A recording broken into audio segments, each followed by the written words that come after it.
అంటే మీరు మీరు చెప్తున్నది మీ అభిప్రాయం. అంటే ఆయన సెంట్రల్ గవర్నమెంట్ ఇచ్చే ర్యాంక్ ఇది కరెక్టే, కానీ మీకు అనేక ప్రతిష్టాత్మకమైనటువంటి సంస్థలు, అంతర్జాతీయ సంస్థలు, జాతీయ సంస్థలు బ్రహ్మాండంగా ఆయన ఈవెన్ వరల్డ్ డ్రీమ్ క్యాబినెట్లో కూడా తీసుకున్నారు. మీరేమో ఆయన గుడ్ అడ్మినిస్ట్రేటర్ కాదని చెప్తున్నారు. వేరేపు ఈవెన్ ఇవాళ రాష్ట్రపతి గారు చెప్పి బిల్ క్లింటన్ లాంటి వాడు మిమ్మల్ని మెచ్చుకోవడం అనేది సామాన్యమైన విషయం కాదు అని అన్నారు. అంటే నేను అనేది మీరు చేసేటువంటి విమర్శల్లో ఎంత హేతుబద్ధత ఉంది?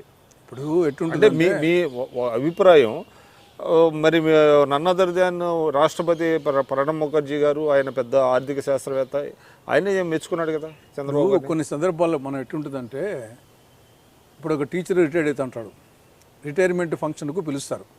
పిలిచినప్పుడు ఆ టీచరు పెద్ద సమర్థుడు కాకుండా కానీ ఆ మీటింగ్కి పోయినప్పుడు న్యాచురల్గా వచ్చేసి ఈయన అసమర్థుడు, ఈయన స్కూల్కి పోయేవాడు కాదని చెప్తామా? ఏదో ఉన్నంతలో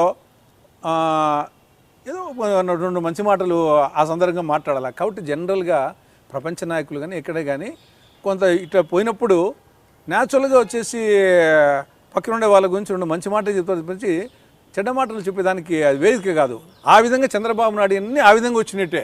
కానీ యాక్చువల్గా కొలబద్దలు వచ్చేసి గవర్నమెంట్ ఆఫ్ ఇండియా ఇచ్చినటువంటి ప్లానింగ్ అండ్ స్టాటిస్టిక్స్ డిపార్ట్మెంట్ వాళ్ళు ఇచ్చినటువంటి ర్యాంక్ అది. తర్వాత ఇంకొకటి, ఇప్పుడు వారసత్వ రాజకీయాలు చూస్తే కాంగ్రెస్లో ఉన్నంత వారసత్వ రాజకీయం మరి ఎక్కడా లేదు. అంటే అనాదిగా చూడండి ఇదంతా. కానీ అదంతా మరిచిపోయి కాంగ్రెస్ నేతలు లోకేష్ బాబు రాజకీయాల్లోకి వస్తే అభ్యంతరం పెట్టడం, ఆయన మీద విమర్శలు చేయడం, ఇదంతా ఎంతవరకు సబబు? ఒకవైపేమో రాహుల్ గాంధీకి అధికార పార్టీ పగ్గాలు ఇవ్వండి అని అక్కడేమో డిమాండ్ చేస్తూ ఉంటారు. ఇక్కడికి వచ్చేటప్పుడు కేటీఆర్ని కానివ్వండి, లేదంటే లోకేష్ బాబుని కానివ్వండి, విమర్శ ఎంతవరకు ప్రజలు ఏ విధంగా? లోకేష్ బాబు రాజకీయం ఎప్పుడు విమర్శించలేదే. అతను వచ్చేసి అనధికారికంగా జోక్యం చేసుకోవడము, ఆయన అవినీతి గురించి, ఆయన జోక్యాన్ని గురించి అంటున్నాం. కానీ ఆయనకు మా యాక్చువల్గా మేము వచ్చేసి ఎందుకో మంత్రి పదవి ఇక్కడ కేటీఆర్కి ఇచ్చారు కూడా, అతను కూడా ఇవ్వని చెప్తాం. ఇప్పుడు చెప్తున్నాం వచ్చేసి మేము వచ్చేసి లోకేష్ రాజకీయాలకి వచ్చిందని మేము ఎప్పుడూ వ్యతిరేకించలేదు. కానీ అతను ప్రభావితం చేసేది, జోక్యం చేసుకునేది, ఫైల్స్ తెప్పించుకునేది, అవినీతి గురించి మేము ప్రశ్నిస్తున్నాం తప్ప ఆయన రాజకీయాలకు వచ్చిందని మేము వచ్చేసి వ్యతిరేకించారు. తర్వాత మీరు ఇవన్నీ చేస్తున్నారు, కొన్ని నిర్దిష్టమైన ఆరోపణలు చేశారు.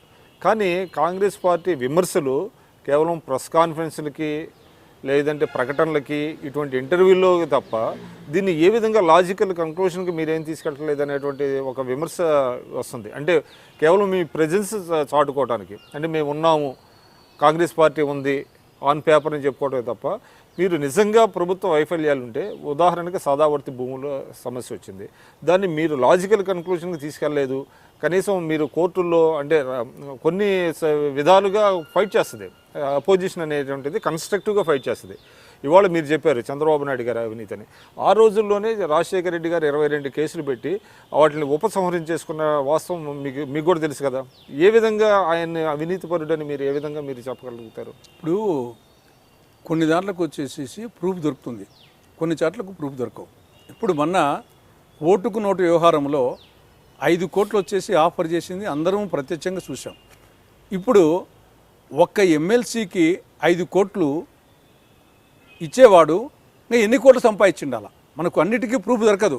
ఒక ఎగ్జాంపుల్ వచ్చేసి ఈరోజు 20 మంది వైఎస్ఆర్ పార్టీ ఎమ్మెల్యేలను దాంట్లో ఇటీవల వచ్చిన వాళ్ళకు డబ్బు కొనలేదు. కానీ ముందు పెట్టిన వాళ్ళకు, ఈవెన్ మా కడప జిల్లాలోనే మాకు తెలుసు అందరికీ వచ్చేసి బద్వేలు ఎమ్మెల్యేకి ఎంత ఇచ్చింది, మిగతా ఎమ్మెల్యేలకు ఎంత ఇచ్చింది అని చెప్పేసి ప్రారంభంలో 5 కోట్లు 10 కోట్లు 15 కోట్లు అందరికీ ఇచ్చారని చెప్పేసి అందరికీ తెలుసు. ఏ విధంగా వచ్చేసి చంద్రబాబు నాయుడు వచ్చేసి హెరిటేజ్ దాంట్లో సంపాదించి వీళ్ళందరికీ 5 కోట్లు 10 కోట్లు 10 కోట్లు ఇచ్చాడా? కాబట్టి కొన్ని దాంట్లకు ప్రూఫ్ దొరకదు.